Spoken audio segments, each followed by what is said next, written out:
தமிழை விட சமஸ்கிருதம் தான் ரொம்ப பழமையான மொழி. அதனால தமிழகத்தில் கூட கோவில்களில் அர்ச்சனை வந்து சமஸ்கிருதத்தில் பண்ணிட்டு இருக்காங்கன்னு நாடாளுமன்றத்தில் பாஜக எம்பி ஒருவர் வந்து பேசியிருக்காங்க.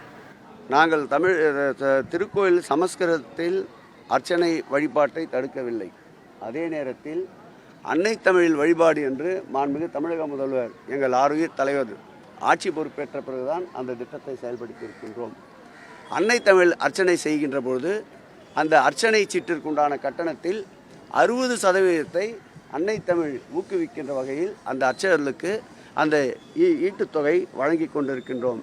மாண்புமிகு தமிழக முதல்வர் பொறுப்பேற்றவுடன் முதலில் செய்த காரியம் 13 போற்றி புத்தகங்களை வெளியிட்டதுதான். அதேபோல் அன்னை தமிழ் அர்ச்சனை நடைபெறும் என்றும் அதற்குண்டான அந்த அர்ச்சகருடைய பெயரும் அந்த அர்ச்சகருடைய கைபேசி எண்ணையும் அந்தந்த திருக்கோயிலில் விளம்பர பலகையில் வைத்து அன்னை தமிழுக்கு மெருகூட்டியவர், அன்னை தமிழுக்கு மகுடம் சூட்டி அழகு பார்ப்பவர் மாண்புமிகு தமிழக முதலமைச்சர் அவர்கள். அதனால் எங்கும் தமிழ், எதிலும் தமிழ், தேவாரம் என்றாலும் தமிழ், திருவாசகம் என்றாலும் தமிழ், அர்ச்சனை என்றாலும் தமிழ், என்ற தமிழை உலகெங்கும் பரவச் செய்பவர் முதுகெலும்புள்ள எங்கள் மாண்புமிகு தமிழக முதல்வர் அவர்கள். இல்லை, நாங்கள் எந்த மொழிக்கும் எதிரானவர்கள் அல்ல, எந்த மொழிக்கும் நாங்கள் எதிரானவர்கள் அல்ல. ஒரு மொழியை திணிக்கின்ற போதுதான் அதற்கு எதிர்த்து நிற்கின்றோம். ஆகவே தமிழும் அர்ச்சனையில் இருக்கும். தமிழை விட சமஸ்கிருதம் தான் பழமையான மொழி. அவரவர்கள் மனதிற்கு பிடித்தது மகிழம்பூ.